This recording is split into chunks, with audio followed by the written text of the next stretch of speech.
चलो भाई बढ़िया है। हाँ तो क्या चर्चा कर रहे थे हम लोग ये बात कर रहे थे कि ये पर्टिकुलर गिवन एक्सप्रेशन है v का और अपने को निकालने का है electric field at x equals to 1 metre. ठीक है, समझिएगा जरा। उसने क्या बोला, उसने कहा इलेक्ट्रिक फील्ड निकालना है एक्स इक्वल्स टू 1 मीटर पे, ये पोटेंशियल अपने को गिवन है। तो मैंने कहा कि ई एक्स निकालना होगा, ठीक है, minus of del B by del x से निकाल देंगे, ठीक है, और ई वाई निकाल देंगे और तुम्हारे पास ई जेड निकाल देंगे। उसने कहा ठीक है कोई दिक्कत नहीं। So D B del B upon del X, so E X is equals to हो गया है minus of del by del X of कितना 5x² प्लस 10x माइनस 9, ठीक है, 5x² plus 10x minus 1 minute.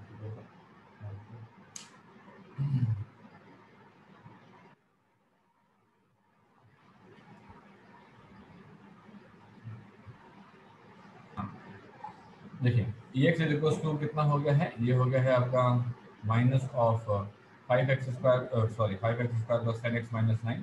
सो ई वाई की value कैसे निकालेंगे, minus of del by del Y of 5x² plus 10x minus 9, ठीक। एंड सिमिलरली हम लोग यहाँ पे निकालेंगे ई जेड की वैल्यू, ये हो गया है minus of del by del Z of 5x² plus 10x minus 9, ठीक है, ये हमने यहाँ पे निकाला। इसने कहा 5x² प्लस 10x माइनस 9। अब इसने कहा कि एक तरीके से y तो आपको निकालने की जरूरत ही नहीं थी। क्यों नहीं थी? y इसलिए निकालने की जरूरत नहीं थी क्योंकि इसका जो तुम्हारे पास डिफरेंशिएशन होगा वो तो जीरो हो जाएगा क्योंकि y नहीं है। इसको भी निकालने की आपको जरूरत नहीं थी, ठीक है। क्यों नहीं थी जरूरत? ठीक है, हाँ लिखा, ठीक है। इसने कहा इसको भी निकालने की जरूरत नहीं थी, इसने कहा इसको क्यों नहीं थी जरूरत निकालने की, क्योंकि इसमें भी आपके पास z नहीं है, तो इसने इसको निकालेंगे। तो यहाँ पे क्या है, minus of del by del X of तुम्हारे पास 5x² आया होगा, ठीक है, प्लस तुम्हारे पास del by del X of तुम्हारे पास जो है यहाँ पे 10x आया होगा, ठीक है, 10x आया होगा, और ये del by del X of तुम्हारे पास 9 आया होगा। ये तो हो गया जीरो, तो इन्होंने निकाला इसका, ये हो गया माइनस, ये हो गया 5 का हो गया तुम्हारे पास 5 टू जा 10x, ये हो गया 10x प्लस तुम्हारे पास 10, ठीक है। तो फाइनल आंसर आया माइनस 10x माइनस 10, ये पर्टिकुलर वैल्यू यहाँ पे आई। हमने कहा ठीक, कोई दिक्कत नहीं। तो अब देखा जाए तो इलेक्ट्रिक फील्ड में दो लोग तो गायब हो गए, ठीक है। तो हमने यहाँ पे लिखा, यहाँ पे कितना, माइनस ऑफ 10x माइनस 10 तुम्हारे पास जो है आई कैप प्लस तुम्हारे पास 0 जे कैप प्लस तुम्हारे पास 0 के कैप, ठीक है। अब इसने कहा कि एट x इक्वल्स टू 1 करना है, ये तो वैसे ही हो गया स्पीड डिस्टेंस टाइम वाले सवाल, ठीक है। तो इसने कहा कि हमने निकाला minus of 10 into 1 minus of the 10 तुम्हारे पास आई कैप, ये कितना हो गया माइनस ऑफ द 20 तुम्हारे पास आई कैप। अब मेरे को वैल्यू निकालनी है। जब भी तुमसे ऐसा बोले ना कि एट एक्स इक्वल्स टू 2 3 4 मुझे कुछ चाहिए है, तो सिंपल सी बात है, वो कह नहीं पा रहा, उसको मैग्नीट्यूड चाहिए है, उसको वेक्टर फॉर्म तो चाहिए है, मैग्नीट्यूड भी चाहिए, तो मैग्नीट्यूड निकाल के जरूर आना, ठीक है। ऐसे निकालना है इसको, -20 का होल स्क्वायर प्लस तुम्हारे पास 0 का स्क्वायर प्लस तुम्हारे पास 0 का स्क्वायर, ठीक है ना। अब यहाँ पे कुछ लोग बड़ा दिमाग लगा लेते हैं, ठीक है। अब मैं बताता हूँ क्या दिमाग लगाते हैं वो क्या कहते हैं, कहते हैं देखो इसकी तो कोई बात है नहीं, इसकी भी कोई बात नहीं है, ठीक है। वेक्टर ई की वैल्यू जो है हम -20 है ना स्क्वायर इंटू 1/2 कर लेंगे, तो आया -20 की पावर 1, तो ये -20 आंसर आ जाएगा। वैसा है, इसमें तुम्हारे मार्क्स जाएंगे कट, ठीक है, क्योंकि ये जो अपना मैथमेटिक्स का नियम है वो ये कहता है कि पहले आप सब कुछ स्क्वायर कर लेंगे, उसके बाद आप अंडर रूट लगाएंगे, ठीक है। ये सब आप एग्जैक्टली नहीं करके आएंगे कि आप उठा करके आंसर -20 लिख करके आए फिर आप कहेंगे हमें मार्क्स चाहिए, ठीक है, ये मत करिएगा। आप पहले उठा करके पूरा स्क्वायर कर लीजिएगा, ठीक है, स्क्वायर कर लीजिएगा, स्क्वायर करने बाद 400 वैल्यू आ जाएगी, ठीक है। फिर आप कहोगे कि अंडर रूट है +-20 लिख सकते हैं, आप +-20 लिख सकते हो, लेकिन सिर्फ -20 लिख करके आओगे वो गड़बड़ है, ठीक है। तो इसलिए आप यहाँ पे सॉल्व कर दीजिएगा, ये आ गया आपका 400 का आपने यहाँ पे अंडर रूट लिया और ये आपका आ गया आंसर कितना 20 न्यूटन पर। इस तरीके से आप यहाँ पे, ठीक। अच्छा हाँ, एक हम लोगों ने यूनिट पढ़ी थी इलेक्ट्रिक फील्ड की न्यूटन पर कूलम, और एक पढ़ी थी वोल्ट पर मीटर। मैंने आपको बताया था कि वोल्ट पर मीटर जो है आपको यूनिट पोटेंशियल में पढ़ाएंगे, तो वो यहीं से आती है।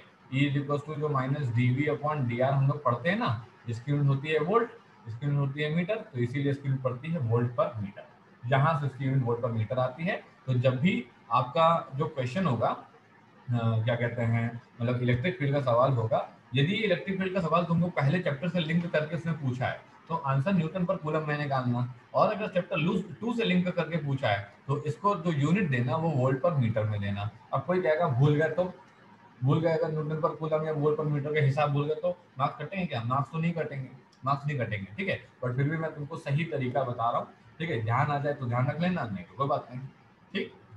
चलो, तो ये तो कंप्लीट हुआ आपका calculation of the electric field from the electric potential and calculation of your electric potential from your electric field. ये पार्ट पूरा कंप्लीट हो गया है। अब इस पे कैसा भी सवाल आएगा बड़े आराम से आप कर ले जाओगे, कोई बहुत बड़ी डील, ठीक है। चलो कहानी आगे बढ़ाते हैं। तो नेक्स्ट आता है हमारे पास electric potential energy. Electric potential energy एक बहुत ही इजी सा टॉपिक है ये, ठीक है। आप बड़े आराम से इसको कर ले जाएंगे। वो फॉर्मूला नहीं आया समझ, फॉर्मूला कौन सा? फॉर्मूला सर वो पार्शियल डिफरेंशिएशन जो भी पार्शियल था वो वाला। डिफरेंशिएशन में देखो सिर्फ इतना करना है। जैसे मान लो कि ये एक्स की वैल्यू है, ठीक है। अपन अपन लोग को ये फंक्शन दिया था 2x + 3y - z। अगर मैं इसका फुल डिफरेंशिएशन करता, dv/dx लिखता, ठीक है। तो मैं लिखता d/dx ऑफ तुम्हारे पास कितना 2x + 3y - z लिखता, ठीक है। फुल डिफरेंशिएशन कर रहा हूँ, कोई नियम नहीं है, वही है नियम जो पढ़े हुए हम लोग। d/dx ऑफ 2x कितना होता 2, d/dx ऑफ 3y कितना होता 3 टाइम्स ऑफ dy/dx लिखते हैं हम लोग, ठीक है। d/dx ऑफ -z कितना होता, ये हो जाता तुम्हारे पास कितना -dz/dx। ये तुम्हारे पास तब आंसर आता जब तुम फुल डिफरेंशिएशन करती, लेकिन यहाँ पे तुम फुल डिफरेंशिएशन नहीं करोगे, यहाँ पे तुम करोगी पार्शियल डिफरेंशिएशन। पार्शियल डिफरेंशिएशन में तुमको जैसे मान लो तुम x के रिस्पेक्ट में कर रही हो तो x को देखो, y और z को भूल जाओ, ठीक है। मान लो तुम क्या नाम है y के रिस्पेक्ट में कर रही हो, y को देखो, x और z को भूल जाओ। भूल जाओ मतलब उनको देखो ही मत, मान लो कि वो क्वेश्चन में है ही नहीं, ठीक है। वो कांस्टेंट की तरीके से, उनको नंबर की तरीके से ट्रीट करो। अगर मैं फुल डिफरेंशिएशन करूंगा तो मैं 3 dy/dx लिखता और dz/dx लिखता, लेकिन अगर मैं पार्शियल करूंगा तो यही तुम्हारे पास 3 dy/dx हो जाएगा तुम्हारे पास कितना 0, और dz/dx तुम्हारे पास कितना हो जाएगा 0। तो तुम्हारे पास अकेला शख्स बचा तुम्हारे पास कौन 2। ये मैं करता तुम्हारे पास किसमें पार्शियल डिफरेंशिएशन में। अभी क्लियर हुआ क्या पार्शियल डिफरेंशिएशन में? हाँ बोलो। सर अगर वो वहां पे 2x + 3y² होता था। तो भी तो भी तुम्हें y को कांस्टेंट मानना है, y की पावर 1000 क्यों ना दे रहे, तुम्हें y को कांस्टेंट मानना है। तुम्हें ऐसे समझना है कि 5 लिखा हुआ है, और अगर ये 5 लिखा हुआ है तो ये कांस्टेंट और कांस्टेंट को मुड़ा देंगे, ठीक। और सर जो मतलब जिसके रिस्पेक्ट में करे, जैसे x के, तो बस उसी वाले को डिफरेंशिएट कर हाँ हाँ देंगे। हाँ हाँ, बस जब आप x को देखेंगे तो x वाले को, जितने भी x वाले हैं उनको ढूंढ लो। जैसे इस क्वेश्चन में एक x था, इस क्वेश्चन में तुम्हारे पास x² देखो, एक x² भी है 10x है, तो हमने x² वाले को ढूंढा तो 5x² का हो गया 10x, और 10x का हो गया तो यहाँ पर 10 है ना, और 9 का हो गया 0। और जब हम इसमें गए EY में गए EZ में गए तो यहाँ तो y का कोई था ही नहीं, तो हमने बिना डिफरेंशिएट किए ही पूरा 0 मार दिया। यहाँ पे z का कोई था ही नहीं, बिना डिफरेंशिएट किए ही हमने 0 मार दिया, यहाँ पे कोई था नहीं। और अगर होता भी यहाँ पे, मान लो यहाँ पे अगर z वाला होता तो हम यहाँ पे x को कांस्टेंट मान लेते और z वाले को पकड़ लेते। जैसे मान लो यहाँ पे ये लिखा होता कि 5x² + 10x प्लस तुम्हारे पास 2z लिखा होता, तो मैं जब ez निकालता तो मैं क्या करता minus of del/del z of तुम्हारे पास v करता, ठीक है। अब मैं क्या करता यहाँ पे माइनस ऑफ del/del z लिखता, यहाँ पे लिखता 5x², यहाँ पे लिखता 10x, यहाँ पे लिखता 2z, ठीक है। अब ये जो x² है इसे तो मैं कांस्टेंट मानूंगा, इनको उड़ा देता। ये जो 10x है इसे कांस्टेंट मानूंगा, इसे उड़ा देता। अब ये बचता 2z, तो 2z में कितना रहता, ये 2 बाहर आ जाता, del/del z ऑफ z ये कितना हो जाता 1 हो जाता, तो इसका आंसर हो जाता कितना -2। इस तरीके से। अभी क्लियर हुआ क्या? यस सर, आ गया समझ। चलो, तो ये तो हो गई कहानी इसकी। अब हम लोग आगे चलते हैं।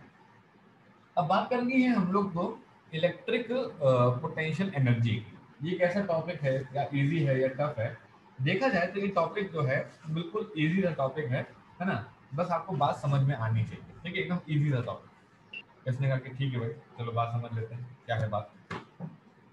अब जैसा कि हमने आपको बताया, जैसा कि हमने आपको पहले भी पढ़ाया है कि ऐसे समझो यहाँ पे, ठीक है, ये भाई जमीन है, ठीक है। बात करते हैं जीपीई से, ग्रेविटेशनल पोटेंशियल एनर्जी से। ये तो पढ़े हुए सब लोग, इतना तो आइडिया हो गई, जीपी ग्रेविटेशनल पोटेंशियल एनर्जी।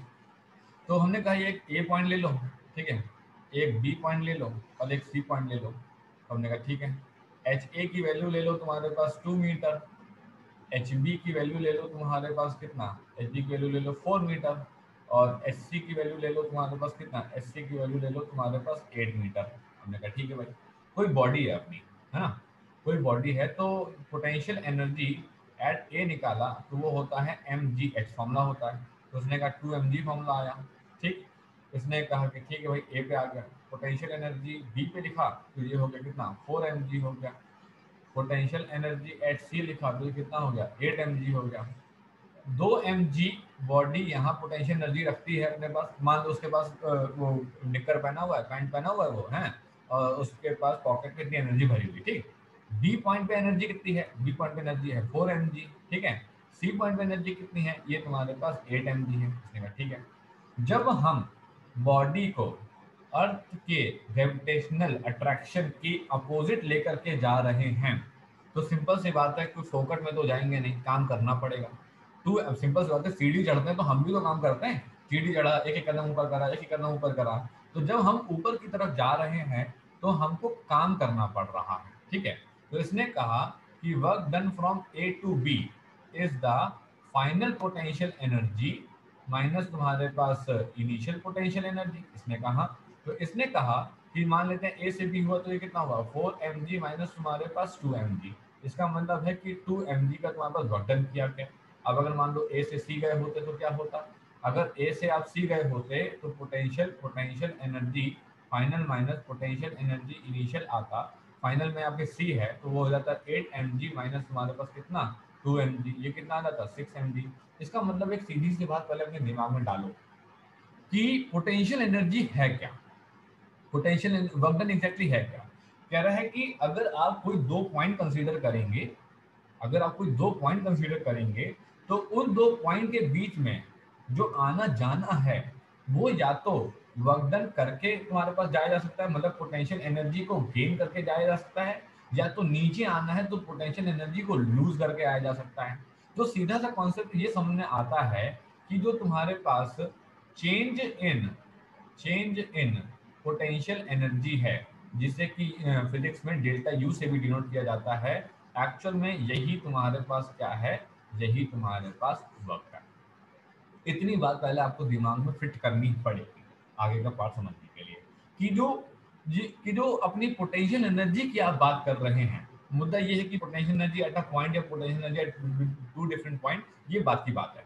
तो अभी हम सिर्फ आपको इतना समझा पाए हैं कि बेटा ए से बी जाओगे तो काम करना पड़ेगा 2 mg का, ए से सी जाओगे तो काम करना पड़ेगा 6 mg का। तो इसका मतलब ये है कि मैं ए पे बैठा हुआ था, ठीक है, ए पे 2 mg थी मेरे पास, मैं 6 mg का काम और किया तो 6 और 2 8 mg हो गई। तो जब मैं सी पे बैठूंगा तो 8 mg एनर्जी प्रोसेस करूंगा, जब मैं बी पे बैठूंगा तो 4 mg एनर्जी प्रोसेस करूंगा, जब मैं ए पे बैठूंगा तो 2 mg एनर्जी प्रोसेस करूंगा। तो सीधा सा फंडा ये है कि जो चेंज इन पोटेंशियल एनर्जी है, मतलब फाइनल पोटेंशियल एनर्जी में इनिशियल पोटेंशियल एनर्जी है, वो एक्चुअल में तुम्हारे पास वर्क डन होता है। या तो आप तुम्हारे पास एनर्जी गेन करेंगे तो ऊपर चले जाएंगे, एनर्जी लूज करेंगे तो आप नीचे चले आएंगे, सीधा सा फंडा है, ठीक है। अब हम इस बात को समझते हैं तुम्हारे चार्ज, ठीक है। अब हम अपना इलेक्ट्रोस्टैटिक्स में समझते हैं कि क्या करना है। उसने कहा ठीक है भाई ला, तो हमने स्टार्टिंग करी यहाँ पे, हमने कहा भाई देखो ऐसा है कि ये तो रहा अपना सोर्स चार्ज, हमेशा की तरह जो होता है, ये रहा कोई अपना पॉइंट ए, ये रहा कोई अपना पॉइंट बी, ठीक है, ये रहा अपना कोई क्यू नॉट। क्यू नॉट कौन, क्यू नॉट तुम्हारे पास जो है कोई एस चार्ज है, और ये तुम्हारे पास कोई सोर्स चार्ज है। इसने कहा ठीक है कोई दिक्कत नहीं। इसने कहा तो क्या किया जाए, इसने कहा किया ये जाए कि क्यू नॉट को यहाँ लेने की बजाय यहाँ ले लेते हैं, ठीक है, क्यू नॉट को यहाँ पे ले लिया। इसने कहा ठीक है। इसने कहा कि ऐसा है, इस दूरी को अपन लोग आर ए मान लेते हैं, और इस दूरी को अपन लोग आर बी मान लेते हैं, और इस दूरी को अपन लोग जो है आर मान लेते हैं, ठीक है। तो क्यू नॉट को मैंने क्यू से आर की दूरी पे रखा हुआ है, कोई एक ए जगह है जो कि क्यू से आर ए की दूरी पे है, कोई बी जगह है जो कि क्यू से आर बी की दूरी पे है, ठीक है। ये बात यहाँ तक क्लियर समझ में आनी चाहिए, ठीक है, डायग्राम समझ में आना चाहिए। इसने कहा कि यार मैं क्या चाह रहा हूँ ना, इफ वी टेक, इसने कहा कि if we take Q not from from A to B, अगर हम ए से बी की तरफ लेकर के जाए, इसने कहा ले जाओ, कोई दिक्कत नहीं, ले जाओ, बिल्कुल ले जाओ, आराम से ले जाओ।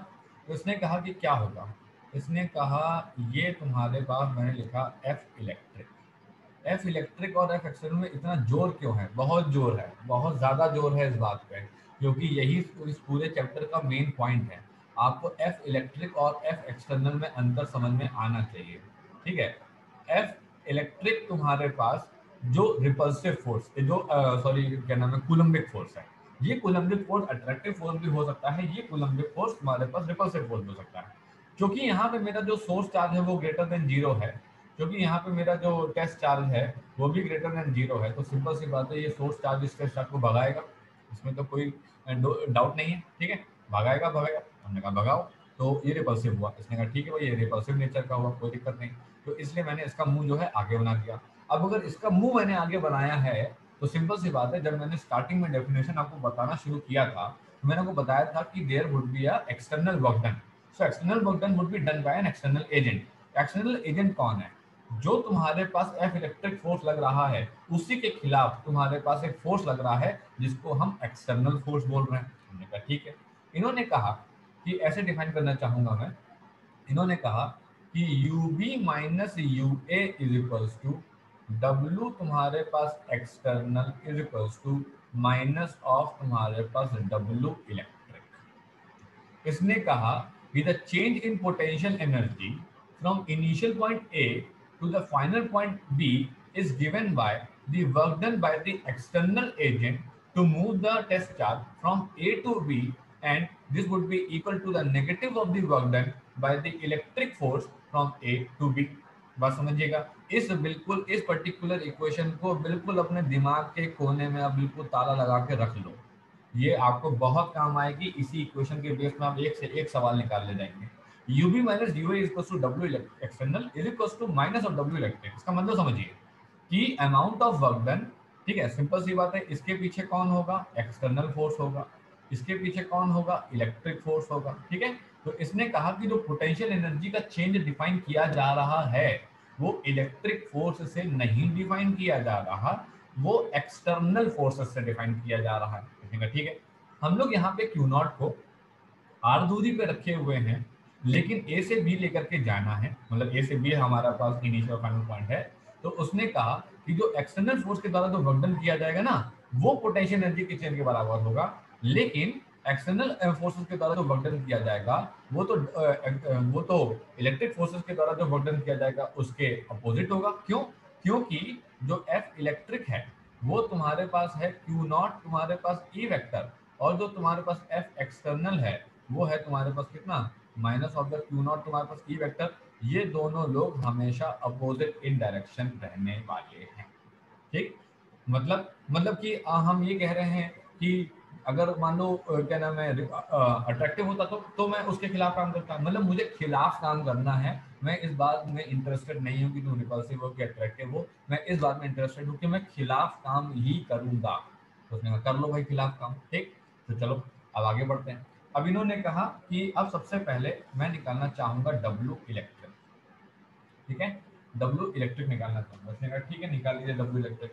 अब डब्ल्यू इलेक्ट्रिक के लिए मैं जनरल कंडीशन लूंगा, ठीक है। अब ये कंडीशन मैं बिल्कुल आर्बिट्रेरी ले रहा हूँ, अब इसके बाद आपका कोई सवाल नहीं बचेगा इसके अंदर पूछने के लिए, ठीक है। देखते हैं जरा कैसे। इसने कहा कि ये सोर्स चार्ज है, हमने कहा ठीक है, ये तुम्हारे पास एक बना ली, ये इधर बना ली, ये इधर बना, सॉरी ये तुम्हारे पास जो है इधर की तरफ ऐसे बना ली, ठीक है, और ये तुम्हारे पास थोड़ा सा ऐसे बना लिया, और ये तुम्हारे पास थोड़ा सा ऐसे, ठीक है, और भी बहुत सारा है, ठीक है, पूरा नहीं बना रहा हूँ, जितना काम है उतना बना रहा हूँ, ठीक है। चलो, तो इसने कहा कि ऐसा है कि मुझे कोई दो पॉइंट बताओ, तो इसने कहा कि दो पॉइंट बताने हैं, चलो ऐसा कर लो, ए ऐसे ले लो, ए ये दो पॉइंट बता दो, ठीक है, इसको पॉइंट बी मान लो अपना, इसको पॉइंट अपना ए मान लो, ये हो गया अपना आर ए, और ये हो गया है अपना क्या आर बी, ठीक है, ये आर ए और आर बी हो गया। हमने कहा ठीक है कोई दिक्कत नहीं। अब अगर ये आर ए हो गया है, ये आर बी हो गया है, और मैंने कहा कि भाई इसको मैं मान लेता हूँ एफ तुम्हारे पास इलेक्ट्रिक। इसने कहा ठीक है एफ इलेक्ट्रिक मान लिया आपने, कोई दिक्कत नहीं। इसने कहा जा तो मैं ऐसे रहा हूँ, तो इसने कहा जा तो ऐसे रहे हो तब तो फिर आपको इधर की तरफ मानना पड़ेगा। तो इसने कहा ये मैंने मान लिया है क्या, इसको मैं यहाँ से हटा देता हूँ थोड़े के लिए, ठीक है। इसने कहा ये मैं मान लेता हूँ डीएल वेक्टर। जरा ध्यान से सुनना क्या क्या चीज़ें लिए मैंने क्या किया, एक मैंने ए पॉइंट लिया आर्बिट्रेरी। अब तुम कहोगे यहाँ क्यों लिया, तुम जहाँ मन चाहे तुम वहाँ ले लो, हमें कोई दिक्कत थोड़ी ना है, हमने वैसे भी आर्बिट्रेरी लिया, तुम्हें कहीं और लेना कहीं और ले लो। एक हमने आर ए दूरी मानी है, एक हमने आर बी दूरी मानी है, हमने कहा हाँ। और हमने जो ये क्यू नॉट भाई सब है, इनको जो है हमने आर दूरी पे यहाँ से रखा हुआ है। हमने कहा ठीक है कोई दिक्कत नहीं, मुझे डब्ल्यू इलेक्ट्रिक यहाँ पे निकालने का है। तो तुम कहोगे डब्ल्यू इलेक्ट्रिक निकालना है, तो बहुत ही सिंपल है। डब्ल्यू इलेक्ट्रिक को आप क्या लिखोगे, आप लिखोगे तुम्हारे पास इंटीग्रेशन ऑफ एफ इलेक्ट्रिक तुम्हारे पास, ठीक है, डॉट तुम्हारे पास डी आर वेक्टर, ठीक है, डॉट तुम्हारे पास क्या डी आर वेक्टर होगा, ठीक है। लेकिन आप कहोगे एक मिनट, यहाँ डी आर कहाँ है, यहाँ तो डी एल है, डी आर कहाँ है, सिंपल सी बात है, आर के अलॉन्ग ही तुम्हारे पास डी आर होगा। तो इसने कहा कि ठीक है आर के अलॉन्ग डी आर होगा, तो हमने ये बना दिया तुम्हारे पास क्या D R vector. R vector के अलॉन्ग ही रेडियल के अलॉन्ग तुम्हारे पास डी आर वेक्टर होगा। हमने कहा ठीक कोई दिक्कत नहीं। अब कोई मुझसे ये कहेगा कि theta between F electric vector and तुम्हारे पास डी आर वेक्टर, ये तो सर जीरो है, सिंपल सी बात है जीरो है, ठीक है। हम डब्ल्यू इलेक्ट्रिक निकाल लेंगे तो जीरो होगा। हमने कहा हाँ होगा तो जीरो, कोई दिक्कत नहीं। तो उसने कहा ठीक है, तो डब्ल्यू इलेक्ट्रिक यहाँ पे निकाला इज इक्वल्स टू, ये हो गया है F electric D R cos तुम्हारे पास जीरो, ये हो गया है तुम्हारे पास एफ इलेक्ट्रिक तुम्हारे पास डी आर कॉस जीरो की वैल्यू हो गई 1, ठीक है। अब इसने कहा एफ इलेक्ट्रिक का फॉर्मूला लिखो, हमने एफ इलेक्ट्रिक का फॉर्मूला लिखा 1/1 को लिखेंगे, के लिख देते हैं काम खत्म, ठीक है। के इंटू क्यू नॉट अपॉन तुम्हारे पास आर स्क्वायर। तो यहाँ पे डब्ल्यू इलेक्ट्रिक का फॉर्मूला आया तुम्हारे पास कितना, ये आ गया तुम्हारे पास के इंटू क्यू नॉट अपॉन तुम्हारे पास आर स्क्वायर और डी आर, ठीक है। बात को समझिएगा। अब इन्होंने कहा कि ये आपने यहाँ पे पर्टिकुलर फॉर्मूला यहाँ पे इसको यहाँ पे आपने लिख करके रखा है कि डब्ल्यू इलेक्ट्रिक, हमने कहा लिख तो रखा है, ठीक है। अब इसने कहा कि हम यहाँ पे अब क्यू नॉट आर स्क्वायर यहाँ पे लिखा हुआ है, इसको कैसे निकालेंगे। इसने कहा सबसे पहले तो आप लेंगे आर ए से लेकर के तुम्हारे पास आर बी तक, क्योंकि आप आर की बात कर रहे थे। इसने कहा ठीक है, तो डब्ल्यू इलेक्ट्रिक यहाँ पे इसने निकाला, ये हो गया के क्यू नॉट, ये हो गया है 1/r स्क्वायर डी आर, ये हो गया है आर ए और ये हो गया है आर, ठीक। डब्ल्यू इलेक्ट्रिक यहाँ पे निकाला गया, ये हो गया है के क्यू नॉट 1/r स्क्वायर का इंटीग्रेशन, 1/r स्क्वायर का इंटीग्रेशन हो गया है आर की पावर -2 डी आर, ये हो गया है कितना, ये हो गया है तुम्हारा फॉर्मूला लगा देते हैं, आर की power -2 + 1/-2 + 1 and this will become R की पावर -1/-1, ये हो गया -1/r, ठीक। ये हो गया है -1/r और ये हो गया है आर बी और ये हो गया है आर ए। ये हो गया के क्यू नॉट, ये हो गया है माइनस यहाँ बाहर ले लिया 1/r b - 1/r a, ठीक। यहाँ पे निकाला हमने, ये कितना हो गया, ये हो गया माइनस ऑफ, ये हो गया के Q not 1/r a - 1/r या, ठीक है। इसने कहा कि ठीक है, ये तो आ गया डब्ल्यू इलेक्ट्रिक, ठीक है। लेकिन सर एक्चुअल में क्या था कि यहाँ पे जो पर्टिकुलर आपने रास्ता बनाया है, इस रास्ते में अगर आप बहुत ध्यान से सर अगर आप देखें तो आपको यहाँ से साफ साफ पता लग जाएगा कि हम तो डीएल वेक्टर के अलाउंग लेकर के जा रहे थे। इसने कहा हाँ, तो आपको इसने कहा कि अब आप निकालिए जरा तुम्हारे पास आर ए से लेकर आर बी तक डीएल वेक्टर करके। इसने कहा ठीक है हम डीएल वेक्टर कर देते।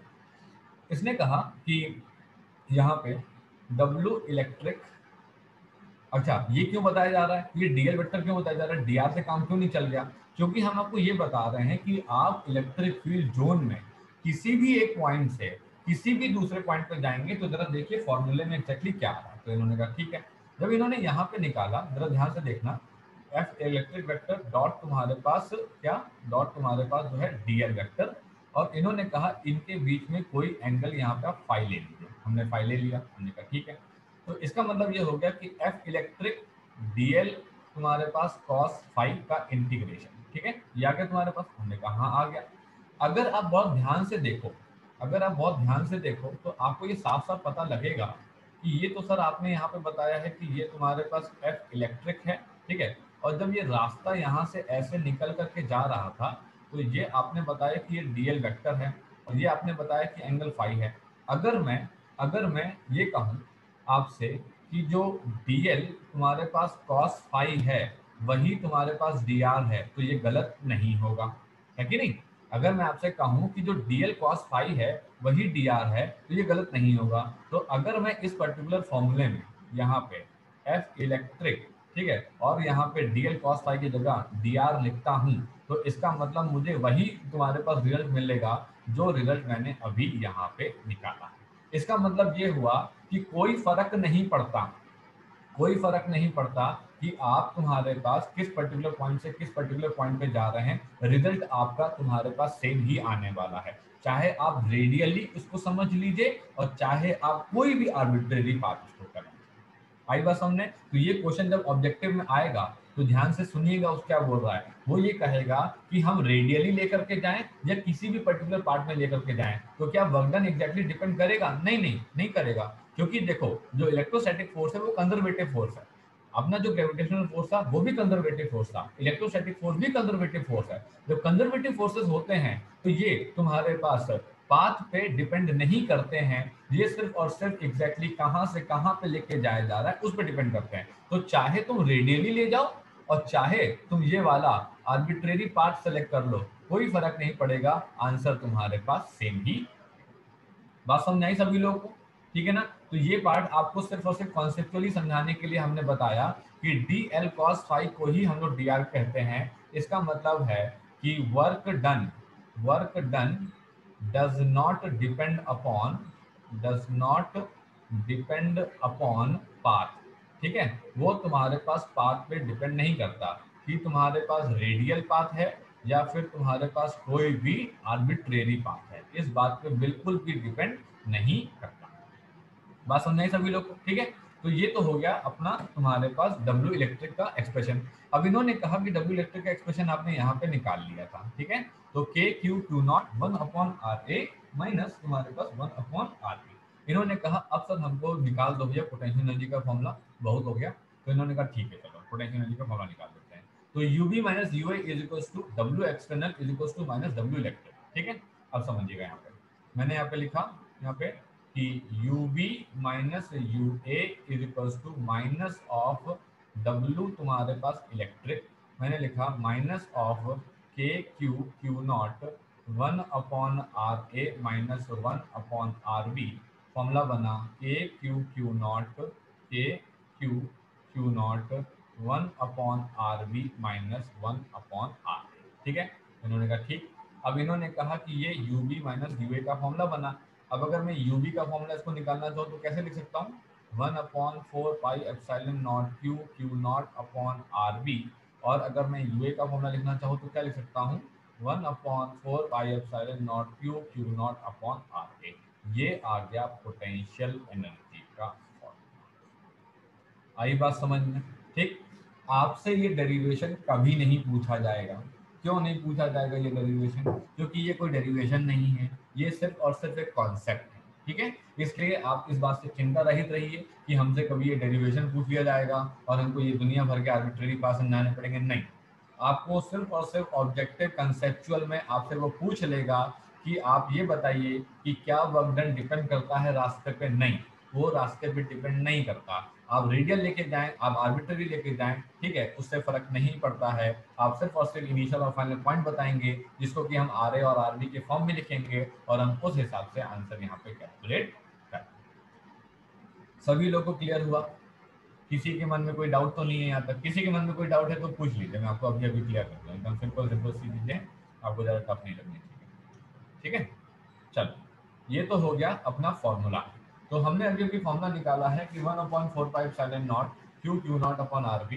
तो अब आपको तो पता ही है इनके बारे में, आप तो इनसे वाकिफ हो। ये तो पोटेंशियल एनर्जी है, और अगर ये एनर्जी है तो कोई डाउट ही नहीं है कि कौन सी क्वांटिटी है। ये तुम्हारे पास स्केलर क्वांटिटी है, ठीक है, और अगर ये स्केलर क्वांटिटी है तो इसका मतलब है कि we can put the sign किसका? चार्ज का, है ना? हम चार्ज का साइन पुट कर सकते हैं। तो इस तरीके से हम लोगों ने यहाँ पे पोटेंशियल एनर्जी निकाली। ठीक है, अब मैं आपको एक छोटी सी चीज सिखाता हूँ, बिल्कुल हल्की सी चीज। ठीक है, सो हेडिंग है potential energy of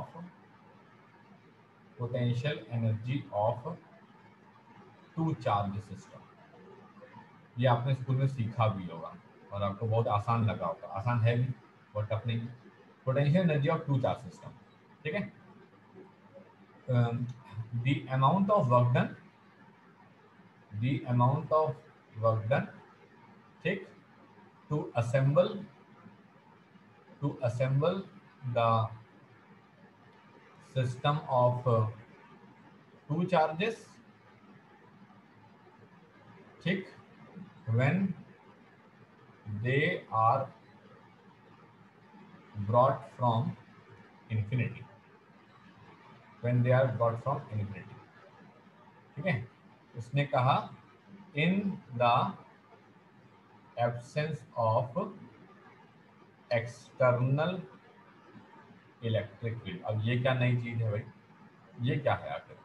external field ना हो मतलब ये तब पता चलेगा जब होगी, ठीक है, जब होगी तब पता चल जाएगा, तो अभी जरूरत नहीं है, छोड़ो, ठीक। अब देखो, इसने कहा कि इनफाइनाइट पॉइंट है, ठीक है, और इस जगह का नाम ए है और इसी को मैं अपना इनिशियल बोल दे रहा हूँ। हमने कहा ठीक है, और इसने कहा कि ये रही फाइनल लोकेशन, ठीक है, और इसको मैं बी लोकेशन बोल दे रहा हूँ, ठीक। इसने कहा ठीक है। इसने कहा कि मैं क्या चाह रहा हूँ ना, मैं ये चाह रहा हूँ कि ये जो दोनों भाई लोग हैं, ये जो Q1 और Q2 हैं, इनको बुलाओ, इसको बुलाओ, इस Q1 को बुलाओ, यहाँ पे बैठाओ ला करके, ठीक है, और इस Q2 को लाओ, यहाँ पे बैठाओ ला करके। हमने कहा ठीक है भाई, ले आते, ऐसी क्या दिक्कत है, Q1 को बुला लेंगे, Q2 बुला लेंगे। उसने कहा ठीक है, बुला के तो ले आओगे, ठीक है। तो हम लोग को निकालना क्या, पोटेंशियल एनर्जी निकालना है। उसने कहा ठीक है, कैसे निकालेंगे? इसे कैसे निकालेंगे, U final minus U initial is equals to तुम्हारे पास एक्सटर्नल, ठीक। अब तुम कहोगे एक मिनट, हम लोग तो ये सीखे थे कि फाइनल तुम्हारे पास पोटेंशियल माइनस इनिशियल पोटेंशियल, ठीक है, इज इक्वल्स टू तुम्हारे पास एक्सटर्नल वर्क डन अपॉन तुम्हारे पास चार्ज। ये सीखा था हम लोगों ने, ठीक है। उन्होंने ये सीखा था कि यू फाइनल तुम्हारे पास minus U initial, V final minus V initial equals to W external upon this. तो इसने कहा हाँ, तो इसने कहा कि इसका मतलब है V final minus V initial into तुम्हारे पास क्यू नॉट। ये तुम्हारे पास एक्सप्रेशन तैयार कर लीजिए, u final minus u initial is equals to w external initial to final is equals to v final minus v initial into q naught is equals to minus of the w electric, ठीक है, initial से final की तरफ, ठीक। अब देखिएगा जरा, अब इसने कहा कि हम लोग क्या करना चाह रहे हैं, हम लोग कुछ नहीं करना चाह रहे हैं, हम लोग इतना चाह रहे हैं, हम Q1 को कहेंगे आ जाओ भैया, आ जाओ यहाँ पे, आ जाओ M लोकेशन पे आ जाओ तुम, और Q2 से कहेंगे तुम भैया N पे आ जाओ। तो हमने कहा ठीक है। तो इसने कहा कि work done external is equals to work done 1 to bring charge Q1 from infinity से लेकर के तुम्हारे पास M plus work done 2 to take the charge from Q2 from infinity से लेकर के N। इसने कहा ठीक है, तो इसे क्या लिखोगे, इसे लिखेंगे Vm माइनस वी इंफिनिटी, ठीक है, अपॉन तुम्हारे पास Q1, और इसे लिखेंगे तुम्हारे पास Vn minus we infinity upon तुम्हारे पास Q2। हमने कहा हाँ ठीक है, लिखेंगे तो ये। इसने कहा ठीक है। इसने कहा case number 1, when Q1 is brought from infinity से M, जब Q1 को इन्फिनिटी से M बुलाया गया, आ जाइए आप भी आ जाइए। उसने कहा बिल्कुल आ जाएंगे, ऐसी क्या बात है। So W1 is equals to Vm minus V infinity upon Q1। इसने कहा V इंफिनिटी तुम तो निकल लो पतली गली से, वहां तो कोई काम है नहीं। उसने कहा हाँ मेरा कोई काम नहीं है। अब मुद्दा बच्चा Vm अपॉन Q1। उसने कहा जब कोई है ही नहीं यहाँ पे, अभी अभी तो क्या नाम है ये प्लेनेट बना है, ठीक है, और हम यहाँ पे आए हैं Q1, तो इसने कहा मेरे पे पोटेंशियल कौन लगाएगा, मेरे पे पोटेंशियल तो कोई तब लगाता जब कोई सोर्स चार्ज डिस्ट्रीब्यूशन कहीं होता। हम लोग अभी अभी इन्फिनिटी से दौड़े दौड़े हम पे आ रहे हैं, कौन है मेरे पर पोटेंशियल लगाने वाला? इसने कहा कोई नहीं है। इसने कहा no source charge, no source charge is present, no source charge is present to create potential at M। कोई है ही नहीं जो M पे पोटेंशियल बना पाए, ना कोई डाइपोल बैठा है, ना कोई पॉइंट चार्ज बैठा है, ना कोई इनफाइनाइट लाइन चार्ज बैठा है, ना कोई सरफेस चार्ज डिस्ट्रीब्यूशन बैठा है, कोई है ही नहीं। तो क्या करोगे? इसने कुछ नहीं करेंगे सर, Vm 0 हो जाएगा अपॉन Q1, तो इसका मतलब वर्क डन 1 तो 0 हो और ये भाई साहब जो है, ये भाई साहब जो है इन्फिनिटी से यहाँ पे आ गए। हमने कहा ठीक है, कोई दिक्कत नहीं, सही है। फिर इन्होंने क्या कहा कि अच्छा चलो कोई बात नहीं, Q1 तो आ गए। अब Q1 आ गए, Q1 ने सोचा ये प्लेनेट हमारा ही है और हम ही रहेंगे। फिर इनके भाई आ गए, व्हेन Q2 इज ब्रॉट, ठीक, कहाँ से आ गए ये आ गए तुम्हारे पास इन्फानाइट से लेकर के कहाँ तक, n तक, ठीक। अब W2 हम लोग जब लिखने गए तो W आया Vn minus we infinity upon तुम्हारे पास कितना, Q2, ठीक है। वी इन्फिनिटी ने कहा 0 है, ठीक है। अब बचा Vn अपॉन Q2, लेकिन इस बार जब Q2 पहुंचे, है ना, इसने कहा कि जब Q2 पहुंचे तो एक इनको दिक्कत हुई। इन्होंने क्या दिक्कत हुई, इसने कहा M पे कोई बैठा हुआ था और वो मेरे से x की दूरी पे था n से, तो इसने कहा, उसने n पे पोटेंशियल क्रिएट कर दिया। उसने कहा कि पोटेंशियल एट तुम्हारे पास n, ठीक है, ड्यू टू Q1 एट तुम्हारे पास m, Q1 जो m पे थे उनकी वजह से पोटेंशियल हो गया, जो कि पोटेंशियल निकल के आ गया। तो हमने कहा ठीक है, तो Vn की वैल्यू निकाल दो। Vn पे पोटेंशियल कितना है, 1/4 पाई एप्सिलॉन नॉट, फॉर्मूला तो पता ही है हम लोग को, Q1 अपॉन तुम्हारे पास x, ये Vn की वैल्यू आ गई, तो पुट करना पड़ा भैया 1/4 पाई एप्सिलॉन नॉट, ठीक है।